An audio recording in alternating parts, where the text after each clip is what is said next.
ಈಗಲೇ ಚಂದಾದಾರರಾಗಿ ನಿಮ್ಮ ನೆಚ್ಚಿನ ಶೋಗಳನ್ನು ನೋಡಿ. ಮಗ, ನೀನು ಪೂಜೆ ಎಂದೇ ಯಜಮಾನ್ರ ಜೊತೆ ಪೂಜೆ ಕೂರೋದ್ ಬಿಟ್ಟು ಇದೆಲ್ಲ ಹೊರಟೆ? ಅವ್ರಿಗೆ ಹೂವಿನ ಹಾರ ಬೇಕಿತ್ತಂತೆ, ಅದಕ್ಕೆ ತರಕ್ ಹೋಗ್ತಿದ್ದೀನಿ. ಅಲ್ಲ ಕಣ, ಹೂನಾರ ತರಕ್ಕೆ ಬೇರೆ ಯಾರು ಇರ್ಲಿಲ್ವಾ? ಎಲ್ಲರೂ ಇದಾರೆ ಪೊಲೀಸಪ್ಪ, ಆದ್ರೆ ಅವ್ರವ್ರ ಕೆಲ್ಸದಲ್ಲಿದ್ದಾರೆ, ಅದಕ್ಕೆ ನಾನೇ ತರ್ತೀನಿ ಅಂತ ಹೋಗ್ತಿದ್ದೀನಿ. ಯಾಕೆ ದುಡ್ಡಿದ್ಯಾ? ಫೋನ್ ಇದೆ ಅಲ್ವಾ ಪೊಲೀಸಪ್ಪ? ಅಯ್ಯೋ, ಆ ಫೋನ್ ಎಲ್ಲ ಇಲ್ಲಿ ಕೆಲಸ ಮಾಡಲ್ಲ. ನೀನು ತಗೋ, ಇದಿಟ್ಕೋ. ಸಾಲಲ್ವಾ? ಇಲ್ಲ ಸಾಕು ಪೊಲೀಸಪ್ಪ. ಪೊಲೀಸಪ್ಪ, ನಿಮ್ BP ಎಲ್ಲ ಇದೆ, ಹುಷಾರಾಗಿ ಕೆಲಸ ಮಾಡು. ಅಯ್ಯೋ, ನೀ ತಲೆ ಕೆಡಿಸ್ಕೋಬೇಡ. ಹೋಗಿ ಹಾರ ತಗೊಂಬಂದು ಯಜಮಾನ್ರ ಜೊತೆ ಪೂಜೆ ಕೂತ್ ಹೋಗ್ ಹೋಗ್ ಹೋಗ್.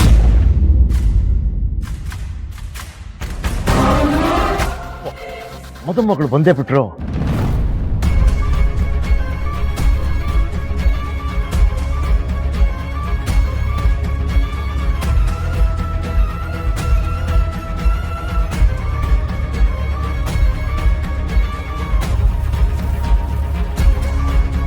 ಸರ್, ನಿಮ್ಮ ಮಗಳು ಇವತ್ತು ದಂತದ ಗೊಂಬೆ ತರ ಕಾಣಿಸ್ತಾ ಇದ್ದಾರೆ ಸರ್.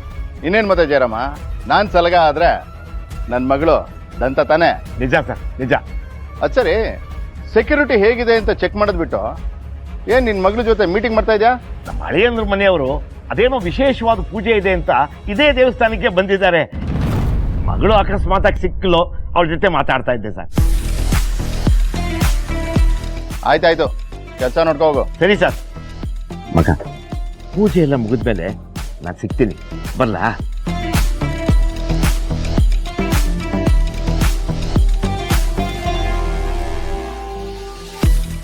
ಶಿರು ಅವ್ರನ್ನ ಮದ್ವೆ ಆಗ್ತಿರೋ ಹುಡುಗಿ ನೀನೇನಾ? ಹೌದು. ಯಾಕೆ, ನಿಂಗೆ ಗೊತ್ತಿರ್ಲಿಲ್ವಾ? ಮೋಸ್ಟ್ಲಿ ನಿನ್ ಮುಖ ನೋಡಿದ್ರೆ ಶಾಕ್ ಆಗಿದೆ ಅನ್ಸುತ್ತೆ. ಗುಡ್.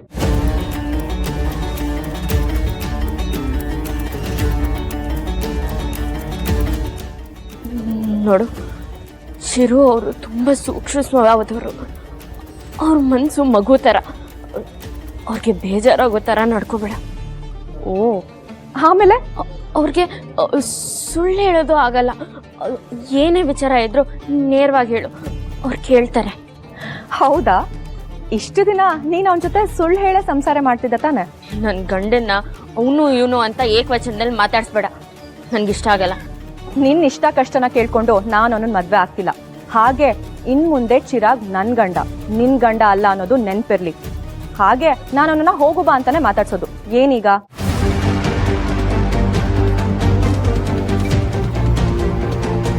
ಇವತ್ ನಿನ್ ಗಂಡ ನನ್ನನ್ ಮದ್ವೆ ಆಗ್ತಿದ್ರು, ಅವನ್ ಕಟ್ಟಿರೋ ಈ ತಾಳಿನ ಇನ್ನೂ ಹಾಕೊಂಡಿದ್ಯಲ್ಲ, ಮೊದ್ಲು ಇದನ್ನ ಕಿತ್ತು ಬಿಸಾಕು.